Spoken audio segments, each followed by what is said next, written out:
All right, guys, Mark Ferrasci, Protect Dog Training on Chevy on his 5th day in. And that's what I've talked about before, and you guys have heard me talk about, is planning things out, being ahead of yourself and knowing what you're going to do and what you're working on in general. I've been doing it for so many years. I don't keep a training log anymore. I used to as a child when I first started. That was a big thing with me, is keeping my training journal, right? I don't do it anymore because it's in my head. I just kind of cheat. But if I had you come in and I was mentoring you to be a trainer, I would want you to be writing in at least a paragraph or so a day on the training that you did with the animal, so I could track it, what you're doing with the animal, but more importantly, so you learn how to think in steps, and then you go back and read and remember what you did with the animal, and you can learn and grow because you've got this journal to refer to. Very important. Yep. So, nope, come on. With Chevy, we're at a point right now where we need to start teaching him, because he understands the lure. Chevy, but see him going to the ground, right? So I've got him on a choke right now, and I'm giving taps with it. But we're going to go to a pinch collar within a few more sessions, because his maturity level's coming up, and more importantly, his understanding of what's happening. And I need to get him to understand he doesn't have a choice. He can't go to the ground and sniff and do any of that, or get aggressive on a dog or whatever. He's got to understand and accept corrections. With a dog like this, if you don't put that aspect in with him, he's going to be a pain in the rear, believe me. So, as I said, I'm going to be going to Tractor Supply after this with Wapo and Chevy's, who I've got with me this morning. And I'm going to go to Tractor Supply and work them. But as I'm driving to Tractor Supply, I want to have one of my yak sessions. We're going to be talking about the Mastiff breed in a general sense, right?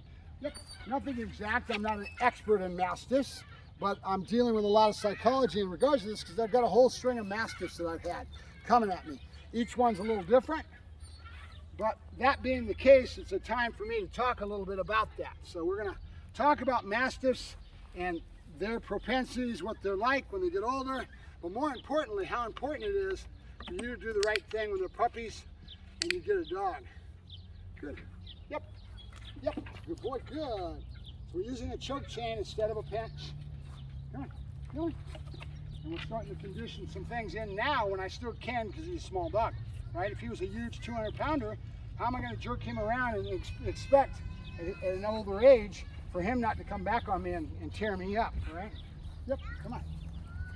Up, up. So right now you have a different mental attitude. Take advantage of it and imprint and develop their mental states of mind in the right way, so you have it to work with. And if you notice something, I'm not talking about he'll sit down, stay that much.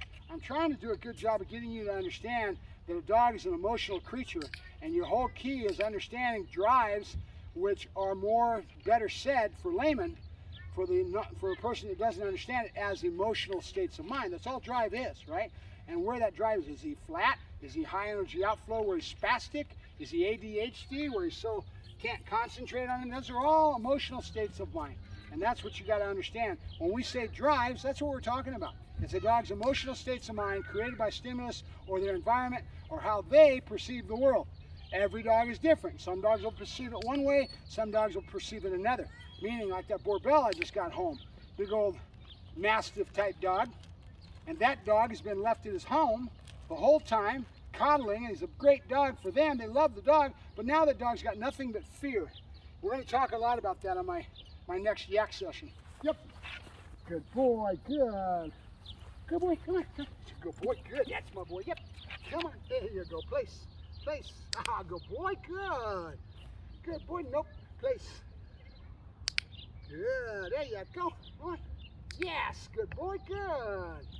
So I'm really trying to telegraph my body language and everything else as much as I can so he does it. Nope. Come on. With just the body language pushing him, right? Nope. Nope. So there's why I'm giving him a reversive with a correction, because this dog, like I said, when they're young, you can do this sort of thing. When he gets bigger, a lot harder. Nope, I need to teach him to have the right states of mind.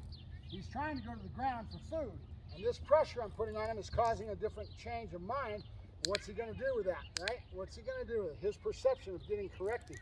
This will be the first kind of time. He's only about, 16 weeks old. Yay, good boy, good. So I'm going to try to teach him that he's got to comply whether he likes it or not, and add a little bit of reversive into our patterns So he starts to learn to accept that. Because again, if I don't let him understand that he has to do things whether he likes it or not sometimes, this dog is going to like not doing it and he's going to blow you off. Nope. Like he's doing right now. He's trying to sniff and blow me off. Right? So I'll use the choke chain for a few days, get him used to being kind of jerked, and then I'll go to a pinch. Give me more to work with. Yep. Good boy, good. Yeah, good boy, good. There you go. Come on, Chevy. Up, up. Nope. Now, what's causing me to make these decisions and give you these accent points? Mainly because I sense it and I feel it as I'm working the dog. And I see where the dog's head's at in the work. That's what's more important to me than the behaviors. His mental attitude will give me everything. Yep. Because if I build in drive and get him chasing food and going to toy, and it gives me what I need to teach him anything I want to teach him. Very important. Good. Notice I didn't give a word. We're not ready for it yet. He's not doing it with a nest of elasticity and understanding of what he's supposed to do. I'm having to do a lot of body motion and repeating it and all that until he finally did it. We'll get there. Good. So concepts, good. Duration marker concept is still being conveyed to him. Good. If I walk away and start chattering at the camera right now to go shut it off or do something, he broke yesterday, right?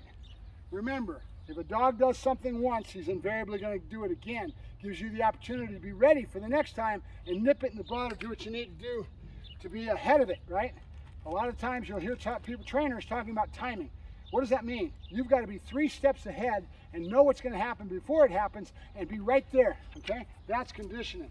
Yep, good boy, good. And that comes with practice. I've got years of practice knowing what this dog's going to do by reading his body language, knowing where his head's at emotionally, right? And every dog is different. Good. Now I'm going to start increasing my time span between the click and then the treat. About 30 seconds, 10 seconds, whatever. I'm going to make a distinct pause between the time I give him the food. Why? Classical conditioning. He understands that click now. Now I need to start teaching him that it's coming and have more of a longevity and how long it takes to get to him, right? Yep. So that I can use markers a lot easier, a lot better with him when he really understands the concept. Okay? Very important.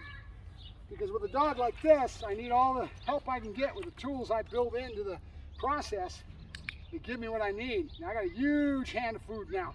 A lot of scent coming, right? He's getting excited because of it. Good. Good. So we're going to have to mix in a little bit of aversive with him, but it's not going to be much. He was done on the same drive states as a Malinois or a Dutchie, right? Totally different drive state. So I got to build some in with toys and things as we go along. Good. I've been using this toy. Good boy, Chevy. Good, Chevy. Get it, go, get it, go. Ho, ho, ho, ho. I just threw his little toy out there.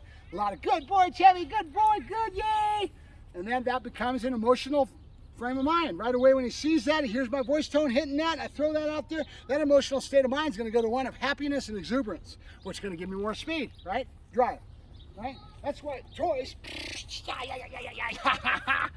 good boy, good, yeah, good boy, good, are so important, right? They give us what we need to work with because they allow us to bring up drive state.